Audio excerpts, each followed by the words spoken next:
I'm Chris. I'm Adrian. And I'm Jimmy. Start off with a quote. This is from Polite Society. I feel like there's this huge pressure these days to do a thing. You know, the thing we do that's supposed to define us. I think it's really great to just allow yourself to be, working it out.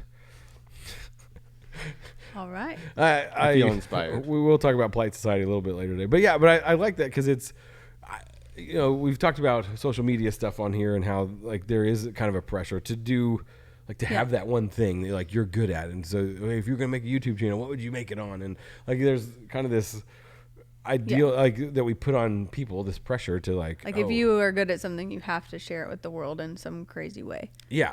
And so I liked that quote because it's just kind of hey, it's fine to just be working it out of what life is and what you are good at and what you're not good at, and just it's okay to not be an expert on whatever thing. So I don't know, but all right, today we are going to be talking about the Barbie movie. The Barbie movie. This guy saw it, and then and then I think we're going to get into a deeper discussion or a more overarching. Do you say overarching or overarching? Ugh, I say niche, not niche. Niche. I say overarching. Overarching worldview that's kind of more and more pervasive, but it's kind of subtle. And I think Barbie will brings it out in a very big way. Yeah. But we're going to kind of look at some other stuff that's maybe a little bit more subtle. And of course, Florida. We will talk about Florida. It's classic. They're great. All right. So Jimmy, start us off. You saw the Barbie movie.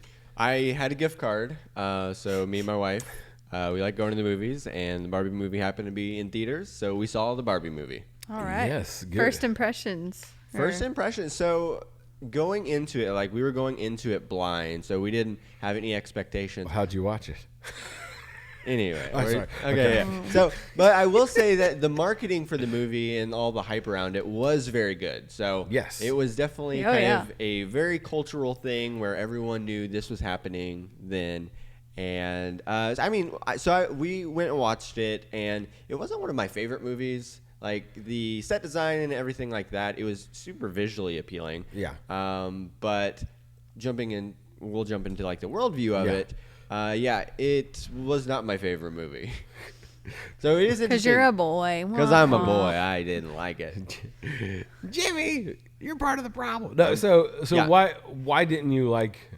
What was about it that you didn't like? Yeah. So kind of my takeaway of it was, so you had the Barbie Land, and you had all the Barbies in Barbie Land, and then you had the Kens in Barbie Land, and the Kens were kind of these dumb guys, just the very bros. So your stereotypical bros, Bro. And that's what Kens were. Yeah. And then, but Ryan Gosling was in it, so it made it all better. Exactly. Okay. Yes. And every other male actor in the world. Yeah. So then through the movie, Barbie and Ken, they go to the real world, and Barbie is just so surprised that it's almost the opposite of Barbie Land. So now in Barbie Land, all of the positions of power and prestige are all held by women, and then all the Kens are just dumb. And then going into the real world, Barbie saw that the men were still dumb, but they also held all the positions of power, and they were manipulative, and they hated women, and they were sexist, and just basically the worst.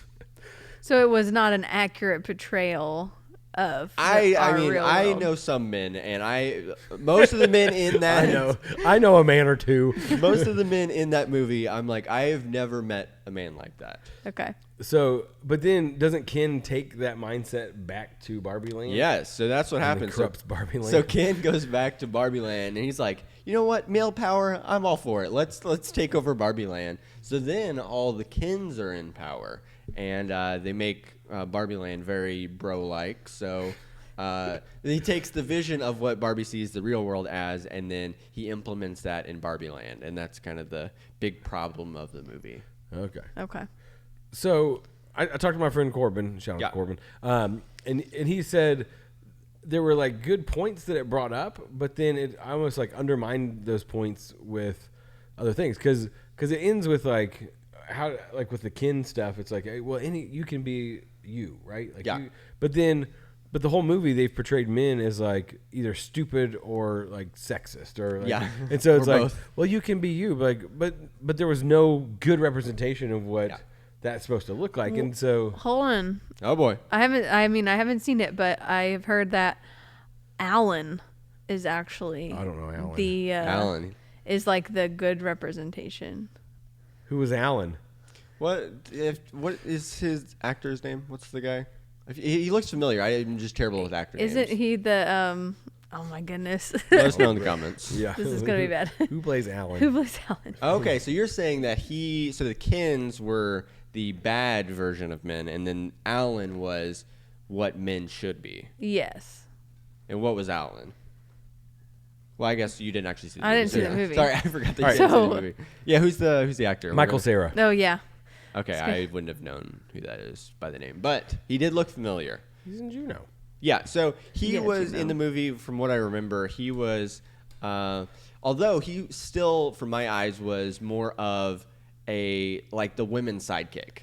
So it's like that was his role. He was supporting, but he was very much the side character and the sidekick. Okay. So if So that's he didn't have his own, just like, I'm just living my life, being a... It kind of was, but it was very much of, okay, women, because kind of the resolution of the movie was the Spoilers. Barbies they tricked the Kins and exploited their sexism and dumbness, and they took back over Barbie Land, and then they regained all of the power positions, and Alan was still very much just like a sidekick. Women. Yeah. So it's like women were all in the power positions, and then the resolution was, well, we can have some kind of compromise here. And I thought that, we'll share the power. Like some Kins will be in power positions. And they said, well, we'll start them off at the lower positions, and then maybe one day they'll hold the same positions that we do in the real world. So that was kind of the perfect world, was women in all the power positions, and then men in the lower power positions. Okay. So you had a hot take. you Hot said. take. Not like a... No, hot take. Okay, take no, alert. like, because we're gonna discuss it on here, and I haven't had a chance to see it. So I had a long discussion with a trusted source, bleep it out. a male who saw the movie, and I asked him what his opinion was, and he really enjoyed the movie. But so what his takeaway from the movie was that Barbie Land was like a caricature of like what it looks like to be a woman in power, and like, I mean, I know it's like fun and crazy, but it Yeah. is like a total oversaturation of it, and that's Yeah. not, and the Kins were unsatisfied, so it is not a perfect world. Sure. So when they go to the real world, it's like a caricature again of men in power. So it's not really trying to portray the real world as it is, Yeah. but like blown out of distortion men's side.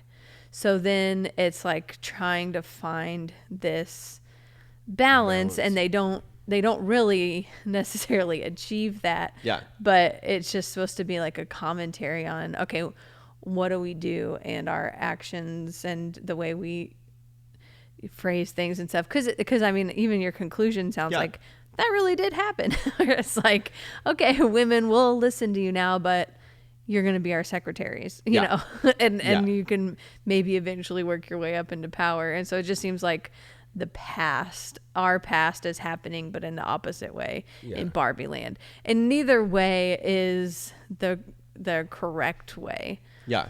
So he didn't kind of see it as like necessarily a girl power, but like a commentary on how do we treat each other equally, and when there is an imbalance already in place, Yeah. like how do we go about making some sort of change? And I think it also poked fun at Mattel because they currently have a male CEO or whatever. I think Yeah. in the past they've had women CEOs or whatever, but now they have a male CEO, and I think isn't the head of Mattel in there or something? It's very possible. I wou't recognize him. Yeah, So- I think he makes a cameo or something. Yeah, but I think there's like kind of like even a poke at that. Yeah. And different stuff. And so, my youngest daughter, she really likes the Barbie shows and stuff like that, Yeah. and has Barbies and all that. And so, and my oldest daughter wouldn't admit it, but she likes the Barbie stuff too. But I also like the Barbie stuff when it's on. But it's very like, so I think there's a way to empower women to make positive changes in society, all that stuff. But a lot of times, like, I think this is where this underlying worldview comes in, is that like men are the problem. And if we can solve that problem, then women will be in their right spot and do all the good things that they're supposed to do. But men are in the way of that. And so there's this kind of underlying like thing that plays into a lot of shows and movies and just media stuff that kind of portrays that like men are bad and women have to overcome that to be able to take these things. And so in some sense, yes, men are in power in certain things. And so for women to rise up to be CEOs or CFOs or whatever it is, they're going to have to... It's a lot harder. Yeah, throw men out of power or whatever. But Yeah. at the same time, it's like, okay, well, why has this happened? And why are men all of a sudden like the bad guys in this? And so, yes, Jimmy and I are men. And so I like... What? So we have no voice. But that's one of the things, like, okay, well, men can't speak into this conversation and things like that. And so I want to like... I also don't think that's true though either. I don't think it should be. I don't think it is either, but that's Yeah. kind of what it's become. But And yeah, so, it just needs to be equal. Well, Equal voices. Yeah, and I think kind of what you're talking about, that underlining worldview too, is for one group or one person to go up, another person has to go down. For someone to win, someone also has to lose. I think that's kind of the worldview behind it, and I don't think that's the case. I think we can empower women, and women can be in leadership positions, and that doesn't mean, therefore, men should be lower. Right. What? Oh, I thought you were going to answer that. So, No. but because like the Barbie stuff that's on like on Netflix and stuff, like the little shows and movies, like I don't ever feel that there's that.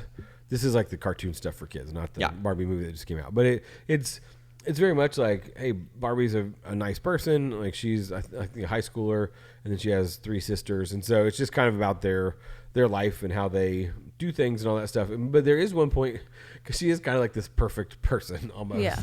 And so so like one of the episodes, like one of the sisters struggles with that of like, I can't ever be as good as Barbie or whatever. And so they kind of deal with some of that stuff. And like I like a lot of the themes that they deal with, but I never have felt in those shows that it's like men are bad or men are part of the problem. It's just like, here's Barbie, a good role model. And that's the thing. Like there should be positive role models for my girls. Like I want that. I want them to like be able to look up to other women and like, oh, this is what it's like to be a good functioning member in society or whatever, to have somebody to follow and stuff. But when it's portrayed as like, okay, men are bad, like it kind of creeps into stuff. Did you see Enola Holmes? Mm-hmm. Did you see that? Is that a movie? Yeah. No. There's 2 of them on Netflix, and they're actually both really good. Yeah. So, but the mom in that, she's like an activist or whatever, and I feel like she's like against the like it kind of creeps in a little bit in that. But Enola Holmes is like a good example of like girl power movies or whatever, where like you have a solid good lead character, and I like the Enola Holmes really good movies. So, but at the same time, I think there's that it creeps in a little bit in the mom, like, oh, we've got to overthrow men are in power in government. We've got to like blow up government. Blow up the government. She does some crazy. The mom's crazy in it, but again, she's kind of portrayed as crazy. But there's like, you can see like, oh well, she's kind of right in some of these things. Yeah, and I think that's just a part of like, as we've said, back in the day, women owned nothing. Yeah. And so they've continually had to like fight, and the like people don't like this word, but the whole like systemic problems. I'm offended. I know people get so offended by that, but it's like there are things in place that just may not even, they're like second nature to people, but it's been like written by men or whatever, that I'm almost more thinking of racism. Yeah. Mm-hmm. A book I read recently, I just really like this perspective. The author said, or like the character was observing and said, some neighborhoods were built for white people, and is like they don't know this, but the way that the buildings are made are structured, the people on the walls are like just the way that it's built. Like if as a person of a different race sees it, you just there's an automatic trigger of like, I don't belong here. This place is for white people. Oh. And so it's like we would never even think about that in like architecture, but it's like some things just permeate and you don't even realize it. So I think there's some things like that for women that just you just kind of know or feel it. And it still is the case. Like you walk into a room a lot of time, like I'm in the nonprofit world, so it's actually majority run by women. But there have been times like on church staff, you know, you go to a meeting and you may be the only woman in a room, and the men might be thinking like, great, we have a woman represented, or not even think about it at all. But me as a woman, I come in there and I'm immediately like, you know, like on edge or something, just because that's just how it is, you know? And so I think women don't like feeling those things. And so they're trying to make either men see from their perspective, and have gotten a lot of negative pushback on that. And so now they're having to take more drastic measures.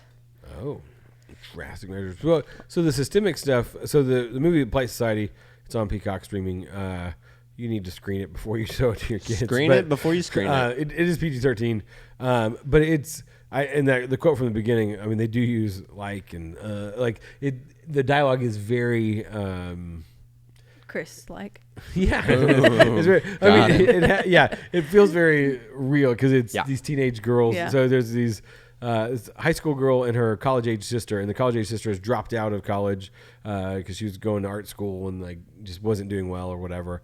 And so the high school girl is like, I'm going to be a stunt woman. And so she's like always training to do stunts, and everybody's telling her like, you can't be a stunt woman. It takes place in Britain, but it's an Indian family. And so they have those traditional Indian values, and like the mom and dad are like, you're going to be a doctor, and she's like, I want to be a stunt woman and all this stuff.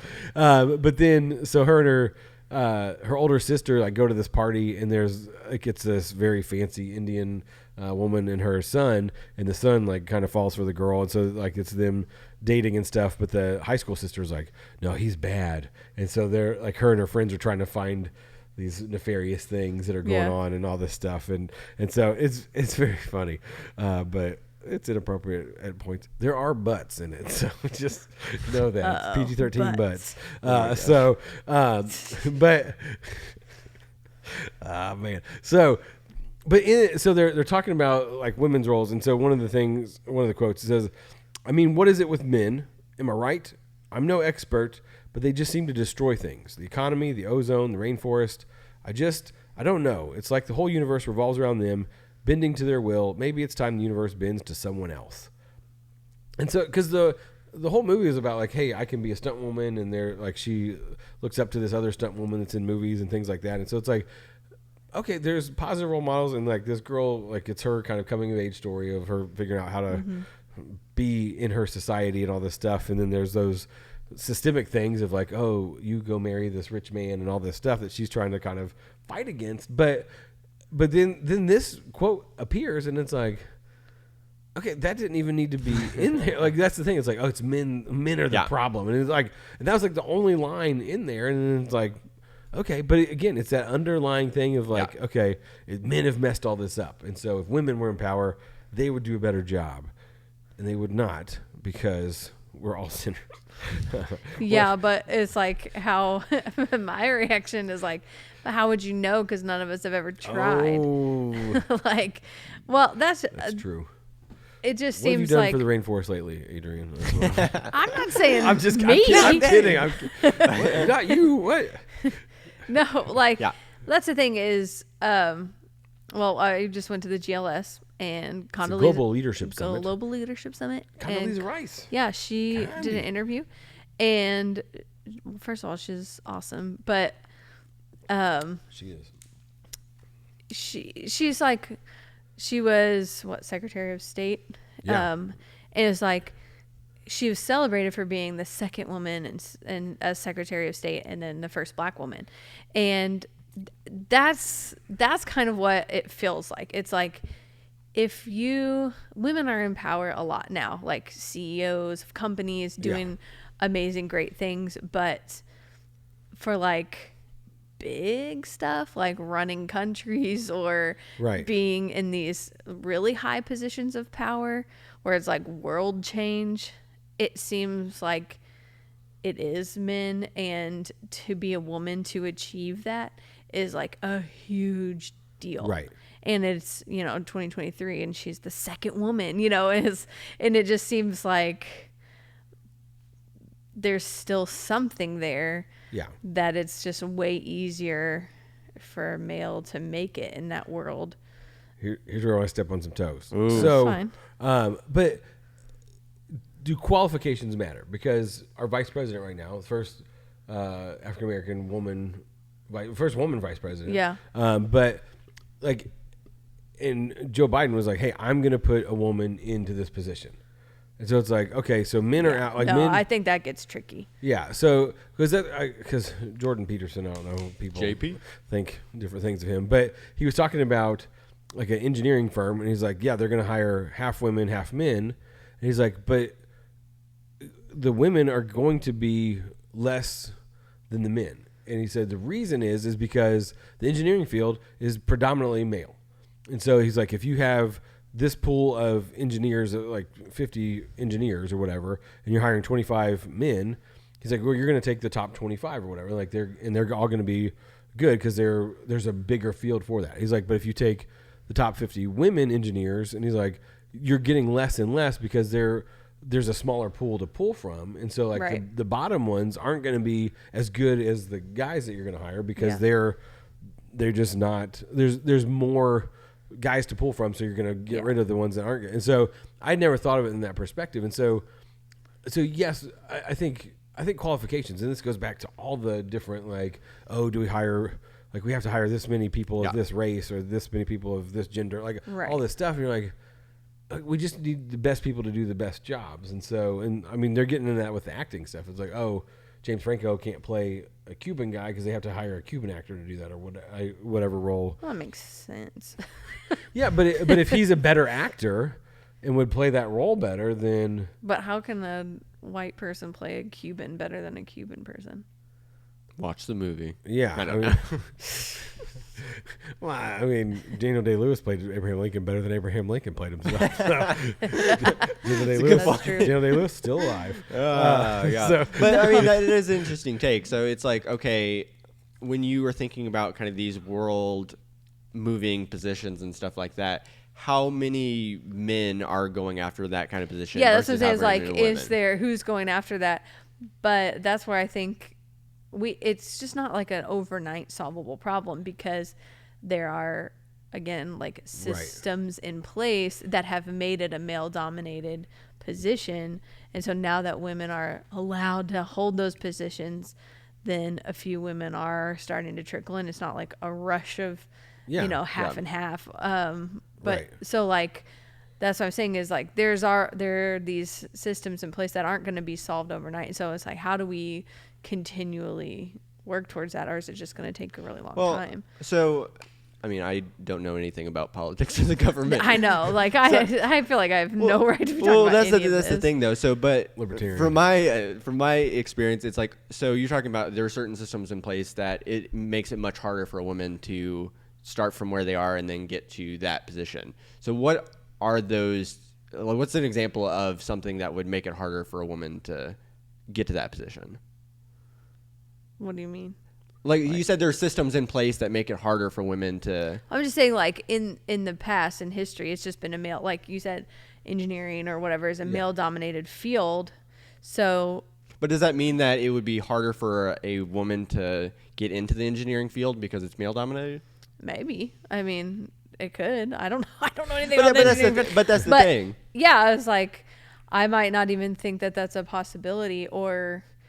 As a girl growing up, if I'm not watching the Barbie show, like I just see like, oh, all the people that come to my house to work on my electricity are men. So Yeah. I'm not going to even like think, well, I want to do that. Or, Yeah. you know, I don't know. It's just Well, yeah. So, I mean, that could be a mindset, but you can say that for anyone. You can Yeah. say, well, I grew up poor, so I could never imagine being a CEO because I didn't see anyone Right. like me being a CEO. Yeah, but the poor people who grow up to be CEOs are the like hero stories. No, that yeah. are few and far But between. that's the thing. So, but just because they grew up poor or were a woman, it doesn't mean there was necessarily certain systems in place that made it harder if they did the same things that a man would to be in that position.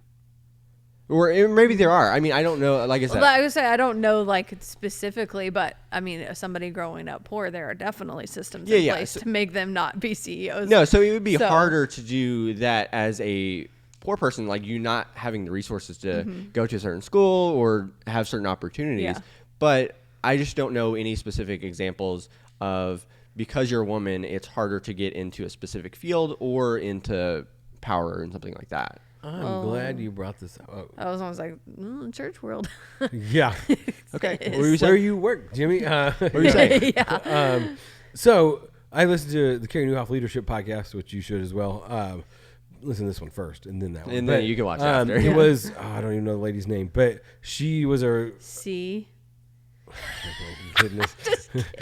She's a I never reporter. remember anyone's You're name. part of the I mean, problem, Chris. but she was a reporter on like she did news anchor stuff. So she was on I gotta look it up. So but yeah, so she was like on I think ABC, she was on Good Morning America, she did a bunch of stuff. Yeah. Paula Ferris. Okay. And so she did a lot of interview things and she was on The View, all the stuff. So but she wrote a book and it's about just the role of women and how and especially mothers, because she said mothers statistically get paid 70 cents on the dollar for I think it's across the board. It might have been she might have just looked at the reporting industry or whatever, the news industry, but she was talking about how like women, especially moms, are paid less because there's like this value of male, like it said actually fathers get paid more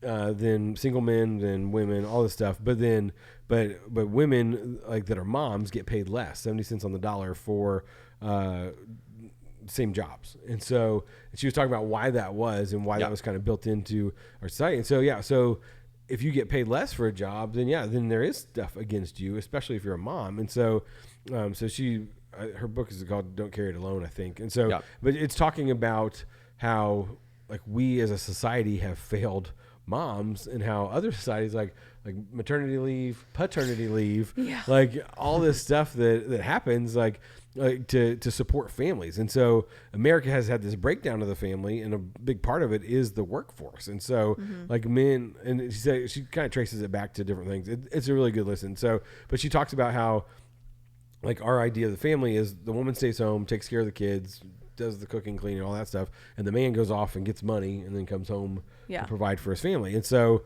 but then when like that's not how the typical family is now and all this stuff, and it kind of breaks it down. But so if you're a mom, you are making less money, and the jobs that you have opportunities for aren't as good. So I don't know about the reporting industry either, but and we know nothing about nothing. We know nothing. No, But so don't I listen to us. I just need an example Some where humble there are opinions. two people that hold the same position, but one makes 30% less because they are a mother, because they are a woman.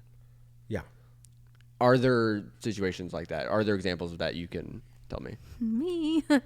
Okay, yeah. So what? I mean, I would say like, I don't know if it's because I'm a mom or a woman or whatever, but like, there are definite. I've seen like with that of you need to provide for your family, so here's a raise, or what can we do to like make, because it's a male, and their wives like either stay at home, or it's like, let's have the conversation of, oh, your wife is pregnant, so like, okay, so even being pregnant now, like, What? Oh, she should announce it. yeah, Do the reveal on the podcast. with two actually, Twins. Both of them. like I can't tell you, everyone just assumes I'm quitting. Like Yeah. that was like the thing of like, oh well, you're not gonna Nice knowing you. Yeah, like okay, well, should we talk about quitting or like all this stuff like, oh, what's your plan kind of thing. But then like the conversation that Andy gets is like, That's her husband. yeah. So it was like, okay, you need to get a better job, or you need to go ask for a raise, or you need to like Yeah. do all these things. And I'm like, listen, if anyone's going to stay at home, it's my husband, because I like working Yeah. and I want my job, Yeah. And so it's just like this automatic assumption that I almost like working moms. Definitely, it seems like the assumption is you're working just to make a little money on the side. Yes. So, and that is not the case for our family at all. And so it seems like, I don't say this about my job now, but I would say like working other places.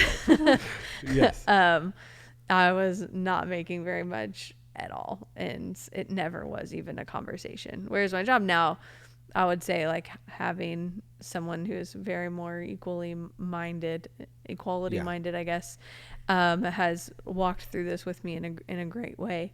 So I've seen both sides Right. of that. And especially with like, I would say that's where men get cheated, is the paternity leave. Yeah. You hear that? So you were saying that in not your current position, but you've had other positions where you made 30% less money because you're a woman. I don't know, because we're not allowed to share salaries, like Yeah. who's making what, but Yeah, and you can't share that, and they'll never say it's because you're a woman. They'll just say, oh, well, you're not as qualified, or you didn't do this, or this, he's doing this. Like, so that's why you look across the board of like, okay, here's all these people in this industry.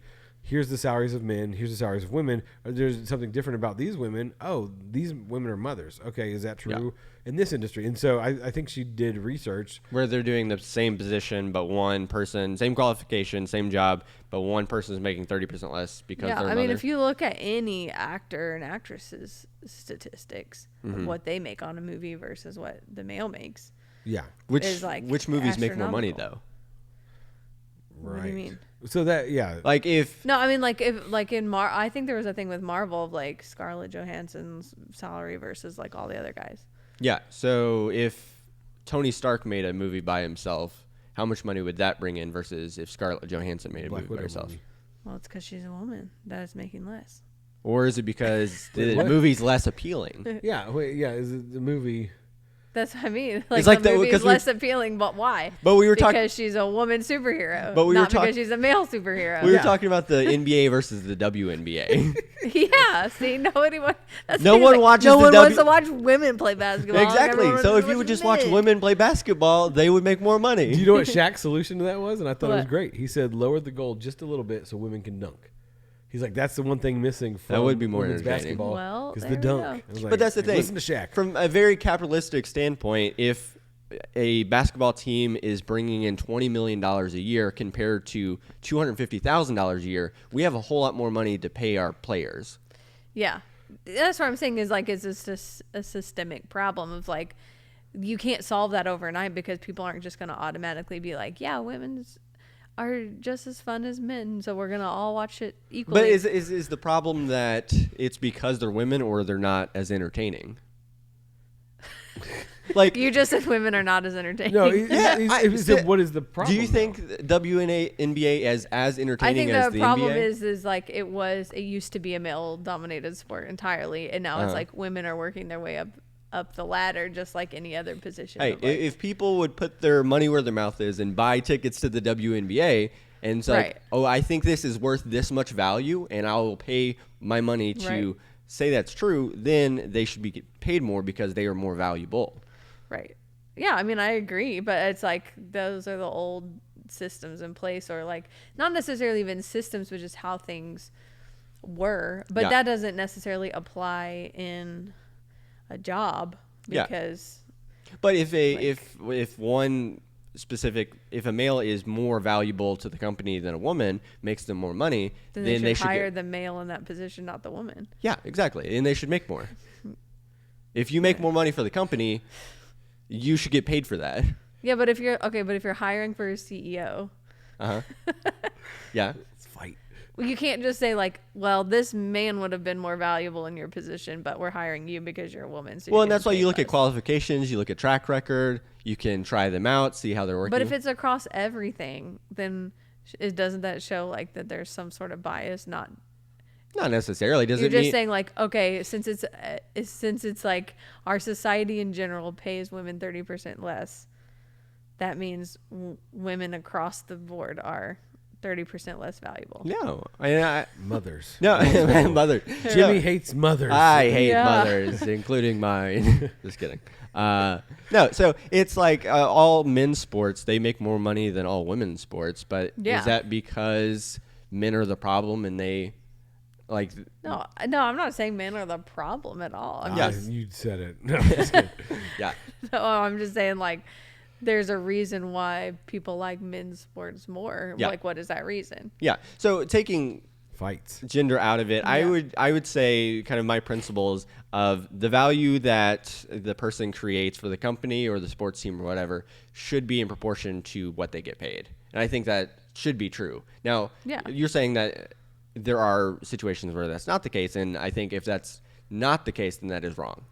So the lady, the host of Good Morning America, like if she has a male co-host or whatever, Yeah. and he's getting paid more, but they're doing the same job, Mm-hmm. then because you can't say, well, he's bringing in more people than her. Like, I mean, If people are they're tuning working in. side by side all Sure. the time, Yeah. So that's one of those things. Like, okay, you can clearly see, okay, they have the same value to the company or whatever, and so she's getting paid less. Why is that? Oh, she's a mom. That's why. So, Yeah. all right, I'm gonna put a pause on that because I want Sorry. to dig a little bit deeper Yeah. into that in just a second. But Oh my, how can we go? Florida, into- oh, I'll tell you how. Okay, Florida foible. Oh no. You have to sign up for the Miami No, Herald. I don't. Okay, so this one, 11-year-old inspired by YouTube challenge, arrested in abduction hoax. Florida cops Oh. say this was a woman, 11-year-old girl. So, woman. yeah. So she calls 911 and makes up a story, and is a part of a YouTube challenge. I guess I haven't seen this Gosh. challenge. I've not. Jimmy's done it a couple times. Yeah, I get those views. And yeah, she was basically she was texting false leads to 911. I didn't know you could text 911, but she's texting 911 Try it. and saying the girl said her 14-year-old friend had been abducted and she was following in a blue Jeep. For the next hour and a half, the girl texted updates including a description of the male suspect and that he had a gun. So for an hour and a half, so then they've got all these like police cars like doing all this stuff to try to find this out, and then they realize like, oh, she's pranking. It was a prank. Yeah. But I think my if you say it's gosh. just a prank, bro, it doesn't count. I'm Yeah. pretty sure that's the rules. So, because that's one of the things that I've like, yeah, because I've seen people be racist or sexist or whatever, Sure. and they're like, oh, because it was these guys like, what were they calling them? It was these white guys calling this black guy son, and they kept saying it to him like, "Hey, give me that son," or whatever. Oh, I've seen this on TikTok. Yeah, and then then they get to the point where the black guy gets really mad and like turns on him, and they're like, "Oh, it's a prank! It's a prank!" Where oh, look, cameras, and they're like, okay, "That's." I think we've Yeah. talked about this on here before. It's not funny, like that stuff. Yeah. And so like she got in a lot of trouble, and so. Yeah, but she's 11 and she's like, oh, this is a funny prank. Like she's probably Yeah. seen other people do it, and it's like, oh, this is funny, kind of like the SWAT thing. Yeah. not funny. Not funny. But do you ever see the SWAT stuff where it's like people are live streaming, and so people like, I don't know what they say to the police. Basically, they call and say, "This is my address. I have someone held at gunpoint at my house." And then the SWAT team shows up because someone just got a call that there's someone being held at gunpoint at this house. And then they like kick the door down and go in there with their guns and everything. I think someone's actually been like shot through that. Oh yeah, I think Oh yeah. my gosh. Because they're playing a game on the, and then like you see the police come running in, and people are like, ah, because they're watching the live stream Yeah. of it or whatever. And so, look, we're never gonna get anywhere with our society going this way.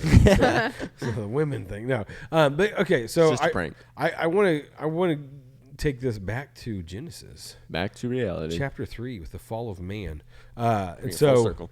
yeah, so in the beginning, God created the heavens and earth, but He created male and female, and so He created Adam first, and then out of that, He's like, "Hey, everybody else has a companion, she doesn't, and so, or he doesn't. Adam doesn't have a companion, so he created. Adam's a she. Oh, great! So Adam created. Adam. God created Adam, and then he created Eve out of that. And so, It's going great. But he realized, like, hey, this isn't working for him to be by himself. He needs a helper, a companion. And so, Sure. so Eve was created to be, like, to help Adam be complete. Like, because a lot of times, we're like, oh, we just need God in our life. Yes, we do, but there's a need for community and all this stuff. And so Eve was created to help provide that community that Adam needed.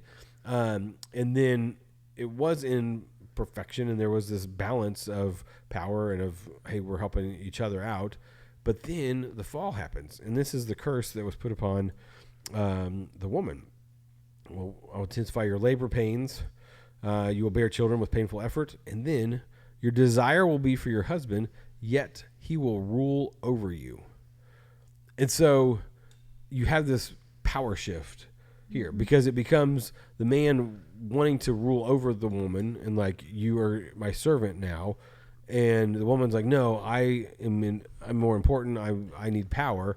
And so there became this power struggle that has continued. Like, you see it throughout Scripture, you see it throughout our society, and so what that lady did, the reporter, like with her book, she like goes back to kind of like farming society, like, and how the family has been and is kind of supposed to be, but how it's changed over the years. But this is where like it kind of starts, and then you have in Ephesians, I think, where it's the submit to one another.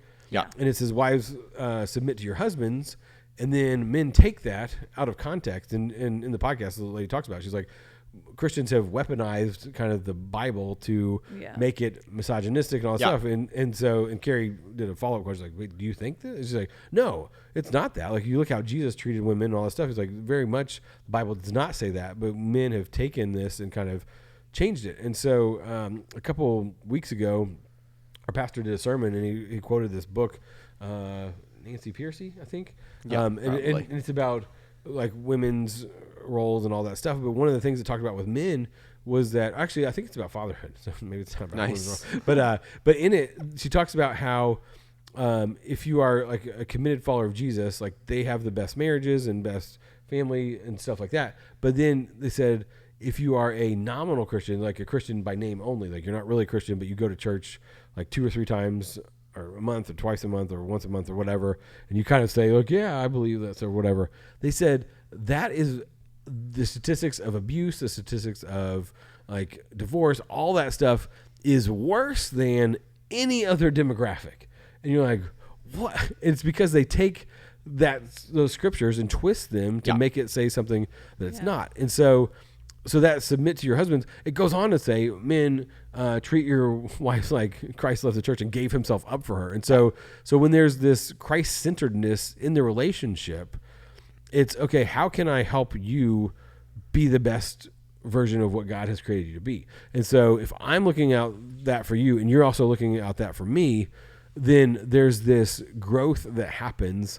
There's this way forward that happens, because we're trying to help each other get to the best place for you, and you're trying to get to the best place for me, so we can work together and be like, okay, hey, like, you're better at this job than I am, so let me help you do that, and I'll step into this position. And it's not I'm fighting for power, I should be the CEO, or I should be this, like, I'm a man, I'm owed this, or I'm a woman, I should have these things. It's not that anymore. It's how can we help each other, first of all, submit to the Lord and his will, and then out of that help one another. And so I think when we get to that point, that's when the world is supposed to function. Yeah, I think that's the goal. Is. Going back to creation, it's like we're doing this together. Not one person is trying to have all the power and push the other down. It's like, hey, we're trying to do this together and uplift everybody.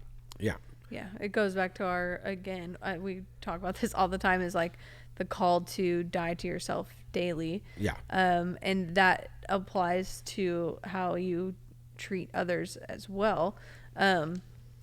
I would say for like the leadership, the global leadership conference, the trend, or like the kind of overarching theme, was trust, and that our society now has gone to a place where we distrust or mistrust somebody first, and then their trust has to be earned, whereas that's flipped from the past of like you trust first.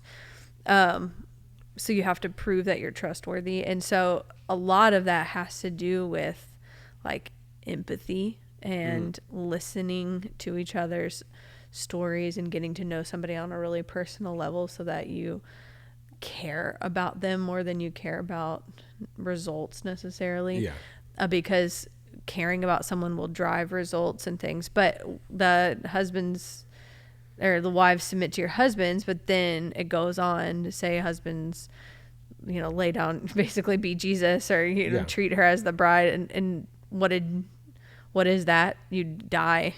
You basically lay down your life for them.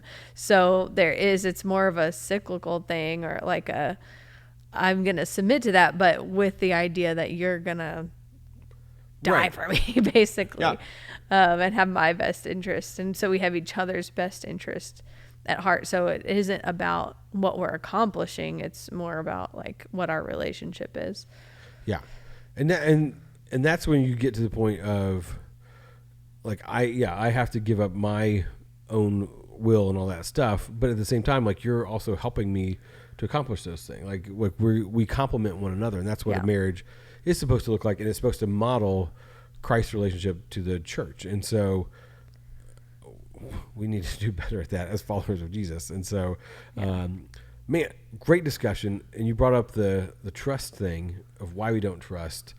And next week we're going to be talking about that. Stay tuned. And it centers around wrestling. So I just know, like, next week, it's going to be great. Like, these 2 episodes I've been really excited about for a while. And so, so this week, the women's issue thing, leave us a comment, because let us know. Because this is discuss it. Like, if we're all dummies when it comes to we don't know things about things. We don't know anything. Maybe we'll bring up some more, because we talked to a coworker about these issues and stuff too, and it was interesting hearing her perspective. And so maybe we'll revisit. I'm sure we'll revisit this again. I feel like sometime. I'm a terrible representation of my own sex. You've done a bad job of being a woman. I apologize. No, but so next week we're talking about wrestling and why truth matters. So hey, we'll see you next time. I'm Chris. I'm Adrian. And I'm Jimmy. We'll see you next time. Nice.